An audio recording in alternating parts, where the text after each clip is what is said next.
Good morning, sir. Good morning, sir. Are you busy? Hindi ho. Maupo mo kayo. No, thank you. Pumunta lang ako dito dahil kay Don Vito. Dumating na ho ba siya, sir? Hindi pa, but he will be here this week. Nandun na siya sa Davao at inaasikaso ang kanyang negosyo. Pero nangako siya na tatawag siya oras na malibre na siya. I'll try to keep in touch, sir. Keep up the good work, Mrs. De Los Reyes. We need more people like you. Thank you, sir. Puson Realty, good morning. Yes? Mrs. De Los Reyes? Thanks, sir. Moment, please. Mrs. De Los Reyes, there's somebody wants to talk to you. It's Don Vito Racamoni. Yes, Mrs. De Los Reyes. Tungkol ba sa ating pinag-usapan yung beach resort, I'm interested to buy that. Oh, yes. Kung ganoon, magkita na lang tayo doon. Okay. Oring! Bakit po? Si Suzette, sabi mo may lakad kami. Umalis po eh. Punta. Pumunta ko sa barkada niya. Bueno, kung dumating dito, sabi mo, huwag siyang alis, ha?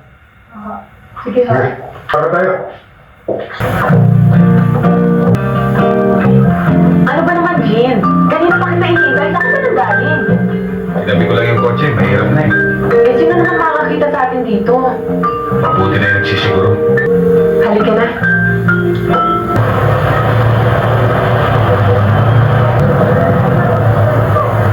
Don Vito, this is the place. It's nice. Interesado ko. Ito ang mga cottages sa harap. Pare-pareho hong sukat. Doon ho sa dulo ang pinakamalaki. I want to see that. Ito ba? Ma-impress ako sa lugar, ha? Actually, hindi naman ako magmamanage ito. Alam mo, naipangako ko lamang ito sa isang... Oh, I see. Gusto niyo ba makita ang kabuuan ng kwarto? Meron mo itong sariling comfort room. Tayo, ha? Chris, tinan mo. Inspeksyonin mo. Oh, dyan. Dyan sa kanan. Nice. Ba, may tubig pa rito? Okay. I think, business is good here. Okupado ang mga cottages, ha? Okupado ang mga cottages, ha? Business is Alam niyo good. ho, kung hindi lang ho, doon naman nilirahan sa Amerika mga may-ari nito, hindi ito ibebenta. Maganda talaga ang business nila dito eh. Ano, Chris? Ayos, sir. Maganda ba? Maganda.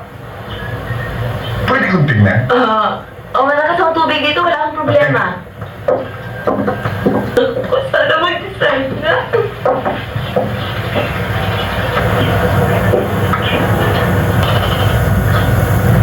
Ang ganda ng babae. Meron ba? Mrs. Doris Reyes, kung mari, you prepare the paper so I can sign the contract. Oh, Don Vito, I'm glad you made your decision. Naku, aasikasuhin mo namin kagad yung mga papeles. Oh, it's alright. Thank you. Tara. Don Vito, tatawag na lang ko kami sa office ninyo para makuha lahat yung mga pertinent details para may ihanda ka sa lahat ng mga papeles. That's alright. That's alright.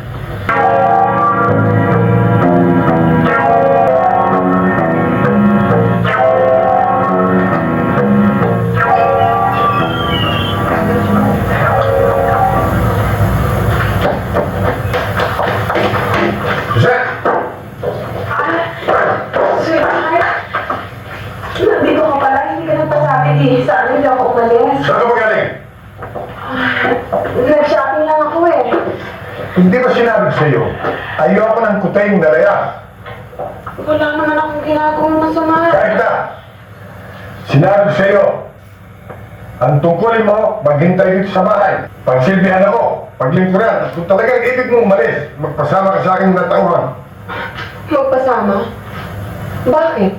Nakakasiguro ko bang tapat lahat sila sa'yo? Ano yung ibig sabihin? Meron din dyan may hangad sa akin. Ano? Yes! Sir. Tawagin sila! Yes, sir. Ito! Hindi. Ito! Hindi. Ito! Ano? Ipalagay mo sa akin. Iyan. Ito! Hindi rin. Ito!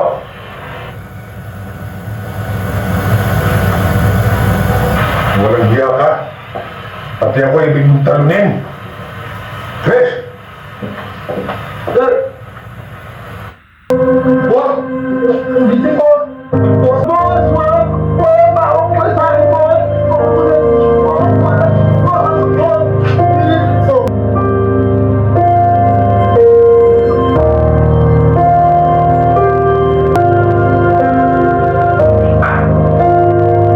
Tatandaan ko si Seth. Kahit na sino, kahit na pinagbaguhan ko pa, pinapunta mo na pagka-interest sa'yo. Ganyan din ang mangyayari.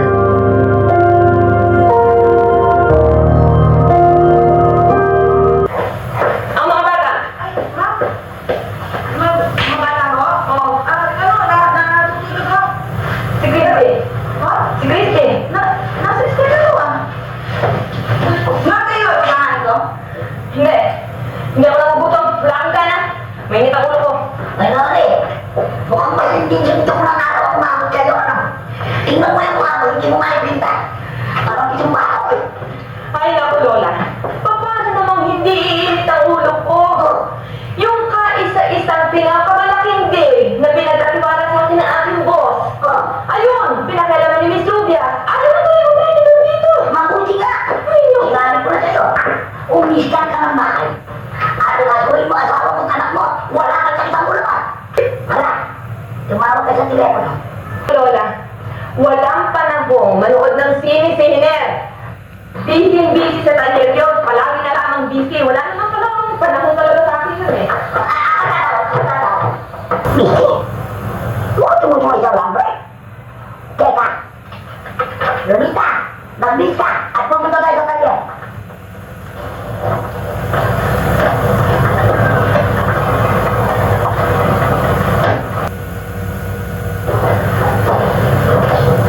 Si Hiner, Wala po, Commander. Ma'am po pala. seryo. Kakadwa ka na. Ano ka na makahan ba? Kasama daw po kasi pala. Saan? Sa beach, mama. Beach. Hindi. Samahan nyo lang kaming dalawa sa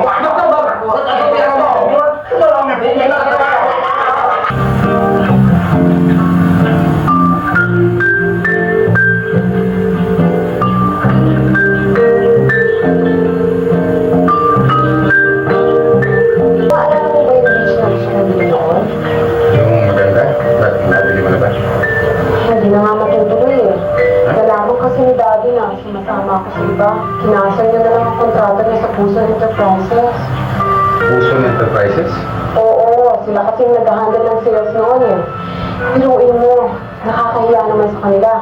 Pagod sila na pagod para gawin lang yung lupang yun, para asikasuhin ng lahat. Pagkatapos, walang nangyari. Tsaka isa pa, baka ito na ang huli natin pagkikita. Bakit naman? Mahalaga ka sa buhay ko. Ayoko pati pamilya mo eh, masama dito sa ganitong pagkakataon eh. Bakit pati pamilya ko yung masasama? Si Daddy kasi, ibang klase yung utak nun. Kapag nagselos yung pinapapatay, pati pinagsisilosan niya. Napapatay? Oo. Ako ba? Kilala ng dati mo? Hindi pa naman, pero di ba nakita mo naman ang tauhan niya sa bahay? Sa palagay ko, tama sinabi mo. Hindi na tayo dapat magkita pang ulit.